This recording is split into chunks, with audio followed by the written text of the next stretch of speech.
قال یا آدم انبئهم بأسمائهم فلما انبأهم بأسمائهم قال ألم أقل لكم إني أعلم غیب السماوات والأرض وأعلم ما تبدون وما كنتم تكتمون۔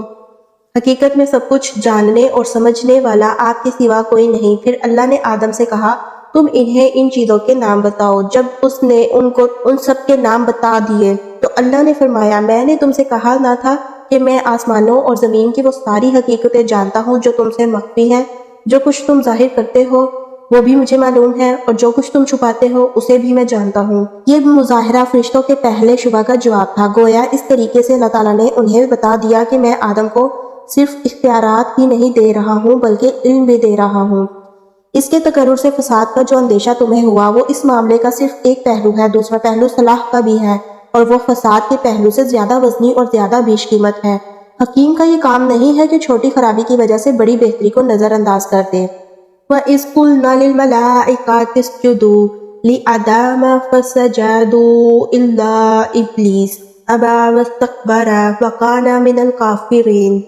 پھر جب ہم نے فرشتوں کو حکم دیا کہ آدم کے آگے جھک جاؤ تو سب جھک گئے مگر ابلیس نے انکار کیا، وہ اپنی بڑائی کے گھمنڈ میں پڑ گیا اور نافرمانوں میں شامل ہو گیا۔ اس کا مطلب یہ ہے کہ زمین اور اس سے تعلق رکھنے والے طبقہ کائنات میں جس قدر فرشتے مامور ہیں ان سب کو انسان کے لیے مطیع و مسخر ہو جانے کا حکم دیا گیا۔ چونکہ اس علاقے میں اللہ کے حکم سے انسان خلیفہ بنایا جا رہا تھا، اس لیے فرمان جاری ہوا کہ صحیح یا غلط جس کام میں بھی انسان اپنے ان اختیارات کو جو ہم نے اسے عطا کیے ہیں استعمال کرنا چاہے اور ہم اپنی مشیت کے تحت اسے ایسا کر لینے کا موقع دے دیں تو تمہارا فرض ہے کہ تم میں سے جس کے دائرہ عمل سے وہ کام متعلق ہو وہ اپنے دائرے کی حد تک اس کا ساتھ دے۔ جو چوری کرنا چاہے یا نماز پڑھنے کا ارادہ کرے، نیکی کرنا چاہے یا بدی کے ارتکاب کے لیے جائے، دونوں صورتوں میں جب تک ہم اسے اس کی پسند کے مطابق عمل کرنے کا عزم دے رہے ہیں تمہیں اس کے لیے سازگاری کرنی ہوگی۔ مثال کے طور پر اس کو یہ سمجھیے کہ ایک فرمانروا جب کسی شخص کو اپنے ملک کے کسی صوبے یا ضلع کا حاکم مقرر کرتا ہے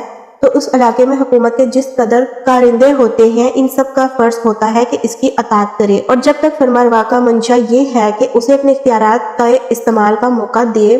اس وقت تک اس کا ساتھ دیتے رہیں، قطع نظر اس سے کہ وہ صحیح کام میں ان اختیارات کو استعمال کر رہا ہے یا غلط کام میں۔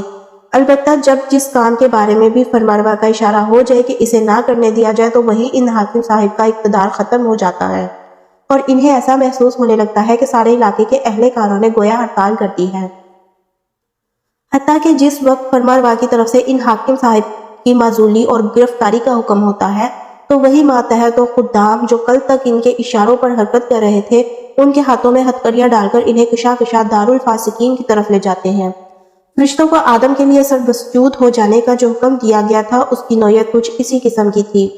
ممکن ہے کہ صرف مسخر ہو جانے ہی کو سجدے سے تعبیر کیا گیا ہو، مگر یہ بھی ممکن ہے کہ اس انقیاد کی علامت کے طور پر کسی ظاہری فعل کا بھی حکم دیا گیا ہو، اور یہی زیادہ صحیح معلوم ہوتا ہے۔ ابلیس لفظی ترجمہ انتہائی مایوس، اصطلاحاً یہ اس جن کا نام ہے جس نے اللہ کے حکم کی نافرمانی کر کے آدم اور بنی آدم کے لیے مطیع و مسخر ہونے سے انکار کر دیا اور اللہ سے قیامت تک کے لیے مہلت مانگی کہ اسے نسل انسانی کو بہکانے اور گمراہیوں کی طرف ترغیب دینے کا موقع دیا جائے۔ اسی کو شیطان بھی کہا جاتا ہے۔ در حقیقت شیطان اور ابلیس بھی محض کسی مجرد قوت کا نام نہیں ہے بلکہ وہ بھی انسان کی طرح ایک صاحب تشخص ہستی ہے۔ نیز کسی کو یہ غلط فہمی بھی نہ ہونی چاہیے کہ یہ فرشتوں میں سے تھا۔ آگے چل کر قرآن نے خود تصریح کر دی ہے کہ وہ جنوں میں سے تھا جو فرشتوں سے الگ مخلوقات کی ایک مستقل صنف ہے۔ ان الفاظ سے ایسا معلوم ہوتا ہے کہ غالباً ابلیس سجدے سے انکار کرنے میں اکیلا نہ تھا بلکہ جنوں کی ایک جماعت نافرمانی پر آمادہ ہو گئی تھی،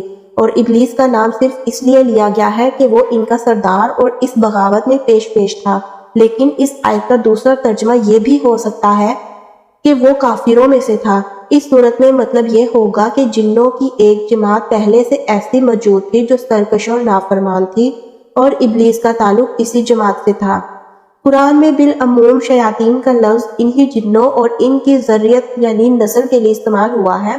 اور جہاں شیاطین سے انسان مراد لینے کے لیے کوئی قرینہ نہ ہو وہاں یہی شیاطین جن مراد ہوتے ہیں۔